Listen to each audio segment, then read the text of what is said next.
Hello everyone, welcome in my YouTube channel Aroda Classes. Today we will discuss second part of concept of supply. We will discuss meaning and function of supply. Today we will discuss supply schedule and curve.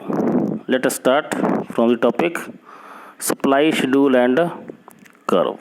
If we talk about the concept of schedule already we are read in my previous video, demand concept, same as well as in slightly change. It is a table showing a relationship between quantity supply and its price is called a supply function. Means कहने का मतलब क्या है, quantity supply और price के relation को अगर एक शेड्यूल के अंदर रिप्रेजेंट किया जाएगा, that is known as a supply schedule. Supply schedule का टू पार्ट हैं, individual supply schedule and market supply schedule. Individual supply schedule means it is a table showing quantity supply at its different price offer by a firm. Means कहने मतलब क्या हुआ कि एक firm क्या है डिफरेंट प्राइस पर क्वांटिटी सप्लाई सेल करने के लिए रेडी है, तो it known as a individual supply schedule. Means it is a table showing quantity supply at different prices offer by a firm. यहाँ पर नीचे दिया हुआ प्राइस क्या है, 10 है तो क्वांटिटी सप्लाई क्या है 100, 20 है तो 200, 30 है तो 300, 40 है तो 400. इसी का साइड बाय साइड हम क्या है, अगर सप्लाई शेड्यूल के साथ सप्लाई कर्व भी कर लें तो दोनों इजी हो जाएंगे. तो हम ऑलरेडी पढ़ चुके हैं.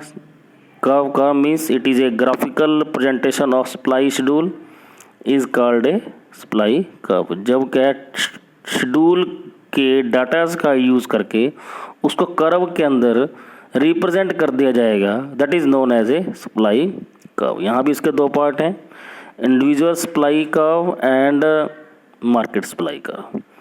Individual supply curve means it is a graphical presentation of individual supply schedule is known as a supply curve.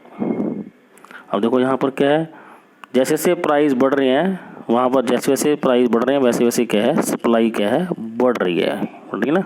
It's means it is direct relation between price and quantity supply. First is individual schedule. उस schedule को देखकर हमने क्या इसको curve के अंदर present कर दिया गया, दैट इज बन गया individual supply curve. That is market supply curve.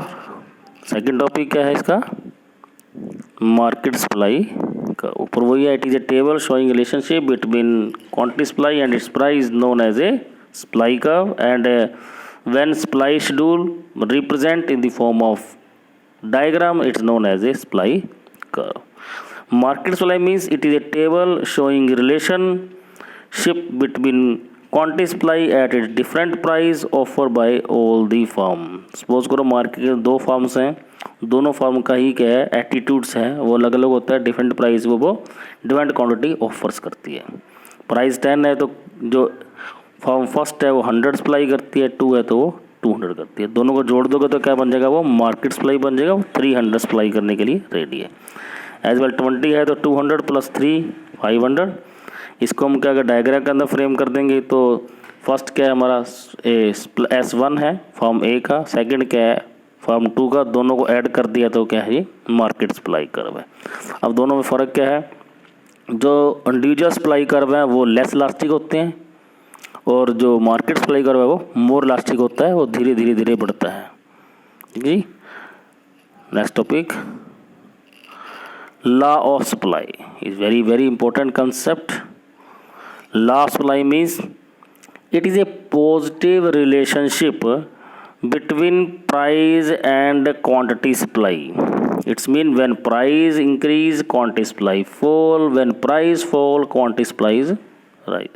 It's mean price 10 quantity supply 100, price 10 to 20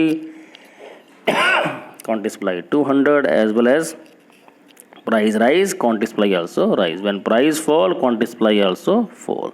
In the form of diagram there are positive slope, which mean delta P upon delta S is a slope of supply curve. Slope of supply curve means it is a positive relationship between price and quantity supply. Next topic, change in quantity supply. Change in quantity supply means when price of quantity of commodity increase or decrease and effect on quantity supply. There are two parts. Change in quantity supply is related to the movement. Movement means when price fall, quantity supply fall. When price rise, quantity supply also rise. There are two parts of change in quantity supply. One is extension in supply, another is a contraction in supply. Extension in supply means when price rise, quantity supply also rise. All thing being constant. All thing means कि price को छोड़कर जो other factor quantity supply पर effect करते हैं उनको constant मान लिया गया है. तो हम इसको क्या एक डायग्राम द्वारा शिफ्ट कर सकते हैं. जैसे कि प्राइस बढ़ रहा है, क्वांटिटी सप्लाई बढ़ रही है, तो मूवमेंट हो रही है. सप्लाई कर्व सेम है. This is a same supply curve. इस सेम सप्लाई कर्व पर मूवमेंट्स देखो आप. मूवमेंट क्या है? इनिशियल जो पॉइंट है वो ए है, ए से क्या है बी क्या है वो मूवमेंट कर रही है. इसका मतलब क्या है, जब प्राइस बढ़ेगा तो सप्लाई जो कर्व है उसके अंदर क्या मूवमेंट होगी, ए टू बी. ये ए टू बी जो मूवमेंट है that shows extension in the supply due to increase in the price. Another form, contraction in supply. When price fall, quantity supply also fall, all thing being constant. Here opposite, when price fall, quantity supply also fall. Movement A to B. Movement A to B. इसका मतलब क्या हुआ कि एक same curve पर movement हो रही है A to B. Thank you. Have a nice day. If you have any problem, you can directly approach to